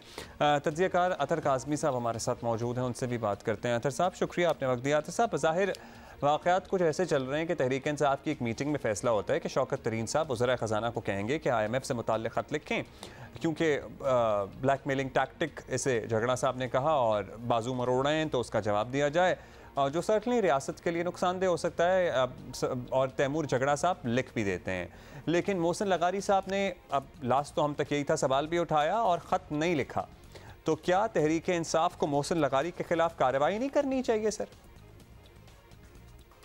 देखिए, जहाँ तक इसका ताल्लुक है कि तहरीक इंसाफ के उनके जो मुकामी क़यादत है या सूबाई क़यादत है उसको ये कहा गया कि आप ख़त लिखें, इस हवाले से खान साहब ने अपने जेलम के जलसे में भी बताया कि मुल्क के अंदर इस वक्त सैलाब की सूरत हाल है और कोरोना के दौर में, जब हमारे दौर में कोरोना आया था तो मैंने खुद IMF से बात की थी, तो वफाक को IMF से बात करनी चाहिए, ये बड़ा ज़रूरी है, क्योंकि उनकी शराइत इस मौके के ऊपर हम पूरा नहीं कर सकते। पाकिस्तान के अंदर एक कुदरती आफत आई हुई है, तो आप क्यों डरते हैं IMF से, आप बात करें।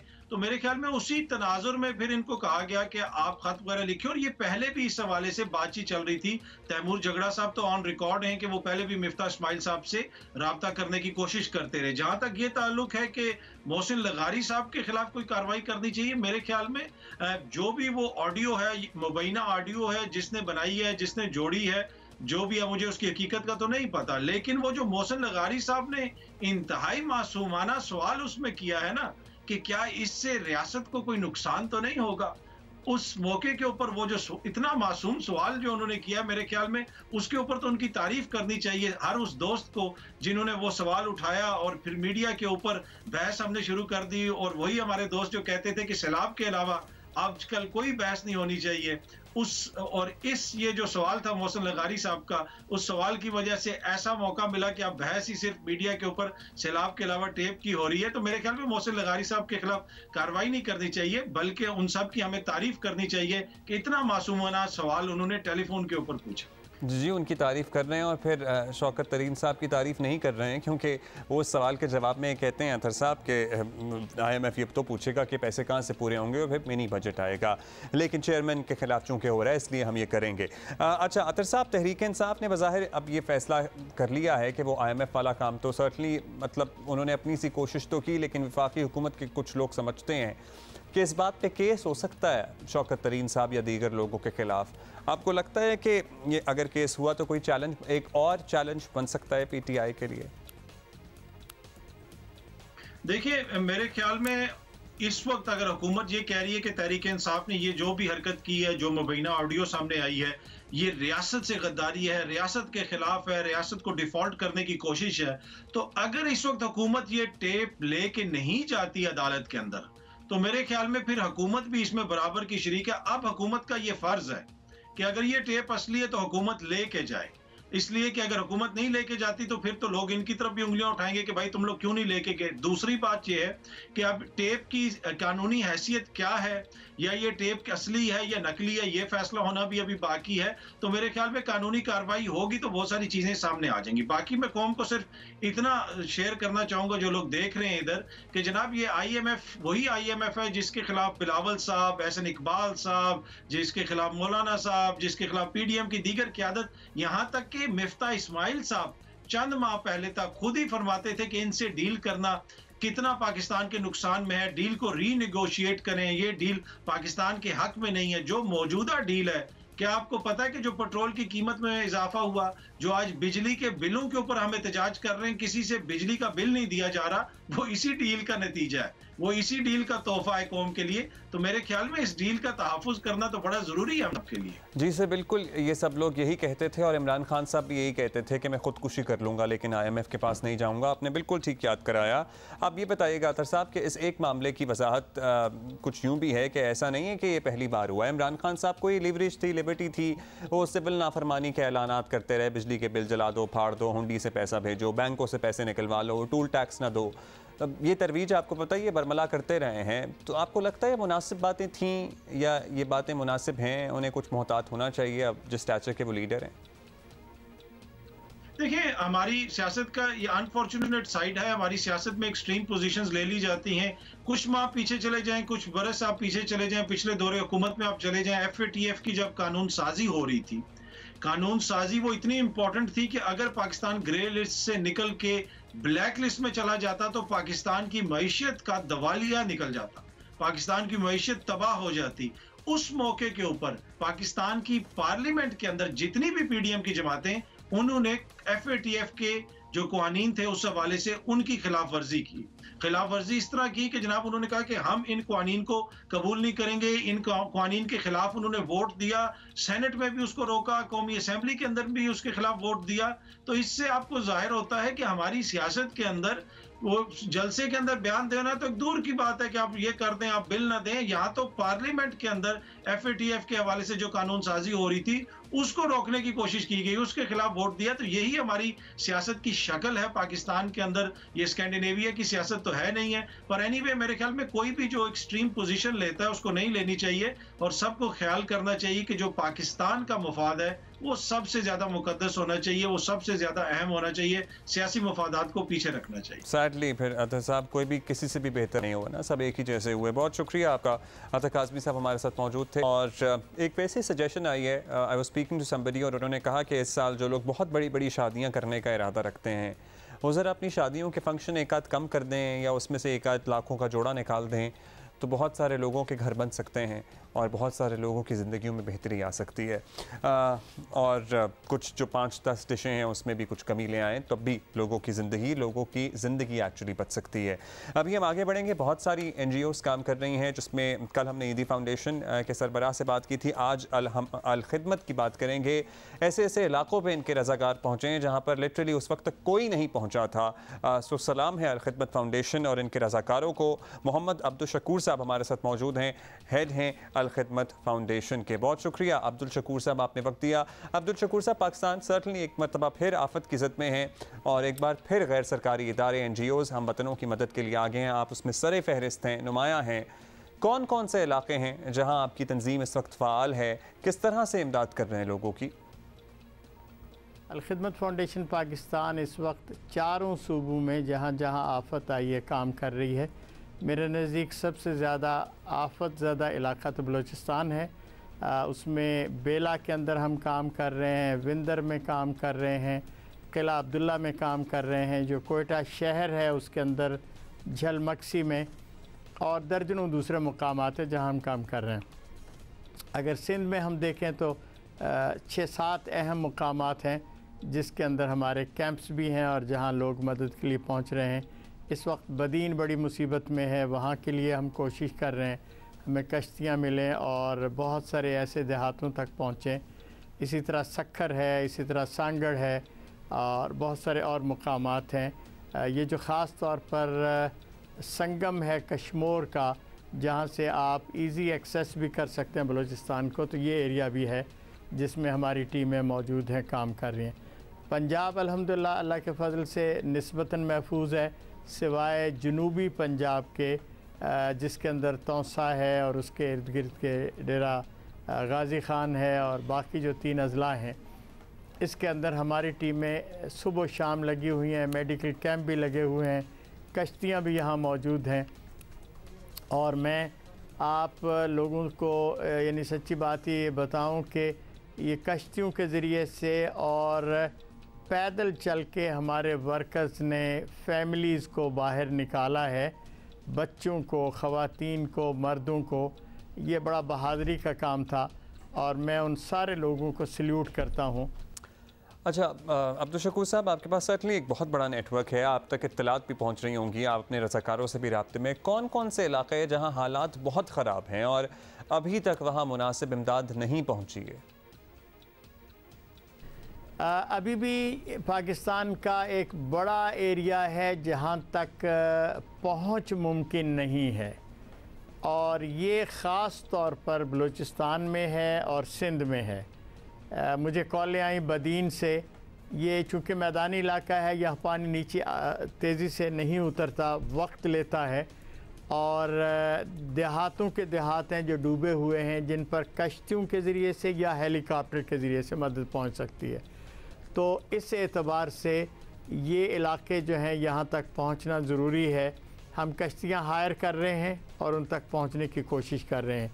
इसी के साथ साथ जो एक बहुत अहम है सिलसिला, वो अब पानी के आहिस्ता आहिस्ता उतरने के साथ ही बीमारियों के फैलने का, जो लोग कीचड़ में ज़िंदगी गुजार रहे हैं और ऐसा पानी पी रहे हैं जो बीमारियों ज़्यादा है, जिसमें ख़वातीन हैं, जिनके साथ बच्चे हैं, उन तक हम कोशिश कर रहे हैं कि हम सिंध और पंजाब में मेडिकल कैंप लगाएं और इन कैंपों के ज़रिए से अद्वियात और उनकी मदद की सूरतें कर सकें। आपने बड़ा अच्छे से एक्सप्लेन किया है कि अभी भी इतनी जगहों पर ज़मीनी राब्ता नहीं है। अब्दुल शकूर साहब, हमने देखा है बहुत मुश्किल जगहों पर अभी भी लोग फंसे हुए हैं और आप लोग बड़ी बहादुरी से, आपके जो रज़ाकार हैं, आपके जो वॉलंटियर्स हैं, और बड़ी महारत से निकाल रहे हैं, लिटरली क्या क्या टेक्निक्स बना के निकाल रहे हैं। तो इस सिलसिले में आप लोगों की कोई खुसूसी ट्रेनिंग है या ये बस ऑन स्पॉट ही तमाम लोग चीज़ें, तरीके डिराइव कर रहे हैं और मदद कर रहे हैं लोगों की? 2 चीज़ें हैं। असलन तो वो जज्बा है लोगों की जान बचाने के लिए ख़ुद अपनी जान पर खेलने का। ये जब तक मौजूद ना हो तो ट्रेनिंग भी काम नहीं आती है। अलबत्ता अलखिदमत फाउंडेशन जब 2010 का सैलाब आया तो उससे लेकर अब तक हमने तसलसल से ये सोचा कि हमें अपने वर्कर को ट्रेनिंग देना है कि बारिश आए, पानी हो, दरिया उबले, तो उसमें उन्हें क्या करना है। सो हम ये पिछले अरसे में अल्हम्दुलिल्लाह कोई तकरीबन 3000 वर्कर हैं जिनको बाकायदा ट्रेनिंग के प्रोसेस से गुजार चुके हैं। कोविड का ज़माना जो था ये ज़रा और तरह का था, इसमें आग या पानी नहीं था, लेकिन ये भी एक बड़ा मुश्किल मरहला था कि आप लोगों तक कैसे पहुँचे। तो ये ट्रेनिंग अल्हम्दुलिल्लाह बहुत काम आई है। साथ ही ये बड़ा मुश्किल काम तो है, बड़ा तवील काम भी है। इन लोगों को दोबारा से अपनी ज़िंदगियों में इनको बहाल कराना, वापस अपने घरों में पहुंचाना। आवाम से क्या एक्सपेक्ट करते हैं? जो लोग हमें सुन रहे हैं, देख रहे हैं, अलखिदमत की सर्टनली लोग, इतनी अच्छी रेपुटेशन है कि बिला झिझक लोग मदद करते हैं। लोग आपसे किस तरह से और ताउन कर सकते हैं, प्लीज़ बताइए। हमारी उम्मीदें आवाम से हैं और हमारी उन लोगों से हैं जो मुतवस्सत तबके के हैं, जिन्हें पाकिस्तान से मोहब्बत है, जो हर चीज़ करने के लिए तैयार होते हैं। मैंने एक अपील पाकिस्तान के स्कूलों से की, उनके हेडमास्टर से की, तलबा अंजुमनों से की, और लोग अपने अपने मुकामात पैसे जमा करके भेज रहे हैं। ताजिर बरादरी हमारे साथ है, और इसी तरह बैरून मुल्क रहने वाले पाकिस्तानी सुबह शाम कॉलें करके बता रहे हैं कि हम आपको हर तरह से सपोर्ट करेंगे। और अल्हम्दुलिल्लाह बहुत शुक्रिया आपका अब्दुल शकूर साहब। लिटरली आप लोग, नज़र आ रहा है कि आपके लोग काम कर रहे हैं, नज़र आ रहा है कि आपके लोग इस वक्त फील्ड में मौजूद हैं। बहुत शुक्रिया। सो लोग जब उनकी इतनी मदद कर सकते हैं जिनका अभी तक कोई निज़ाम वज़ा नहीं है कि किस तरह से लोगों की मदद करनी है, तो आप लोग तो ऑलरेडी काम कर रहे हैं। बहुत शुक्रिया। कहाँ हैं सिंध के वडेरे, बड़ी बड़ी हवेलियों के मालिक, खैरपुर में बसने वाले ज़मींदार और पीपल्स पार्टी की हुकूमत के MNAs MPAs जो इन इलाकों के नुमाइंदा हैं? ये इंसान हैं, ये भेड़ बकरियां नहीं हैं। ये बच्ची इंसान है जो 2 दिन से भूखी है। अपने किसी बच्चे के ऊपर ये सूरत हाल रख कर सोचिए, क्या आपके पैरों से ज़मीन नहीं निकलती? अगर नहीं निकलती तो पता नहीं आप लोग भी इंसान कहलाने के लायक हैं नहीं हैं। मतलब खैरपुर में कच्चे के इलाकों में मुताद्दिद लोग ऐसे हैं जिन्हें सिर्फ कश्तियों के ज़रिए ही निकाला जा सकता है, इसके अलावा नहीं निकाला जा सकता। खुदा का वास्ता है, अपने ज़मीरों को झंझोड़िए, आंखें खोलिए, इन लोगों को यहाँ से रेस्क्यू करें। 2-2 दिन से बच्चे भूखे हैं, और बच्चों की भूख, अगर 2 दिन से बच्चे भूखे हैं तो बड़े तो फिर 5-5 दिन से भूखे होंगे, क्योंकि इंसान खुद भूखा रह जाता है, लेकिन बच्चों को जो कुछ भी होता है मैसर करने की कोशिश करता है। कुछ खुदा को खौफ कीजिए। अभी हम आगे बढ़ेंगे, और जितने हमारे इन लोगों से तो क्या ही उम्मीद रखना, जितनी फलाही तंजीमें, प्लीज़ खैरपुर के कच्चे के इलाकों का रुख करें, वहाँ पे लोगों को ज़रूरत है खाने पीने की, इलाज मौलजे की। अभी हम सक्खर जाएंगे। सक्खर की होल से सब्ज़ी मंडी जो है ताहाल बारिश और सीवेज के पानी में फंसी हुई है, जकड़ी हुई है, ताजिर परेशान है। देखिए, सोचिए, सब्ज़ी मंडी, खाने पीने की अशिया और सीवेज का पानी मिक्स हुआ हुआ है, घर तबाह हो गए हैं, मजदूरी ख़त्म हो गई है। सक्खर से हमें अपडेट कर रहे हैं चौधरी मोहम्मद इरशाद। जिस सक्खर शहर में इस वक्त भी मार्केटों और मुख्तलिफ इलाकों में सीवरेज और बारिश का पानी मौजूद है, जगह जगह जो है कीचड़ के ढेर लगे हुए हैं, कारोबारी सरगर्मियाँ बुरी तरह मुतासिर हो रही हैं। हम इस वक्त मौजूद हैं सक्खर की होल सेल सब्जी और फ्रूट मंडी में। यहाँ पर ताजिर बहुत परेशान है। यहाँ का जो मजदूर दिहाड़ीदार तबका है वो भी शदीद मुश्किलात से 2-4 है। हमारे पूरी मंडी में पानी खड़ा हुआ है, कीचड़ खड़ा, सारे रोडों के ऊपर कीचड़ है, यहाँ चलने की जगह नहीं है। बारिश के पानी की वजह से कोई दुकान पे आ रहा नहीं है, कोई काम नहीं है, कोई धंधा नहीं है, हम बहुत परेशान है। यहाँ पे इंतजामियत वगैरह कोई भी नहीं आ रहा है, कोई ग्राहक दुकान पे नहीं चढ़ रहा है। हमारी बरसात की वजह से भाई हमारा घर टूट गया, बीच दीवारी भी टूट गई, और जो है छतबती भी गिर गई। गरीब आदमी 200-250 रुपया कमाते हैं। बारिश के पानी और कीचड़ ने कारोबारी सरगर्मियाँ पूरी तरह मुतासिर कर रही हैं कि इस वक्त 20 से 25% जो है वो कारोबार हो रहा है। शुक्रिया आपका इरशाद। ये सारी सूरत हाल है, खुदारा आगे बढ़ी है, लोगों की मदद करें। इस वक्त पाकिस्तान बहुत मुसीबत में घिरा हुआ है। एक जल्दी से बात हमने करनी है। आपको पता लगा शाहीन आफरीदी को बिलाखिर जगह जगह लूर घुमा फिरा के उसको जो रेस्ट कराने की ज़रूरत थी उसको लंदन भेजने का फ़ैसला किया है। बड़ा अच्छा फ़ैसला है, होपफुली वो लंदन में जल्द सेहतियाब होंगे। लेकिन इससे पहले ये फ़ैसला, मतलब उसको क्यों घुमा रहे थे भाई आप साथ? उसकी अगर इतनी सीरियस इंजरी है, जो कि उसकी सीरियस इंजरी है, तो आपको इस तरह से उसे नहीं घुमाना चाहिए था, उसको रेस्ट कराना चाहिए था। उम्मीद की जा रही है वैसे वर्ल्ड कप में भी इनकी शिरकत मशकूक है, लेट्स बी ऑनेस्ट। अभी हम आपसे इजाज़त लेंगे, कल हुमा के साथ आपसे मुलाकात करेंगे इंशाल्लाह।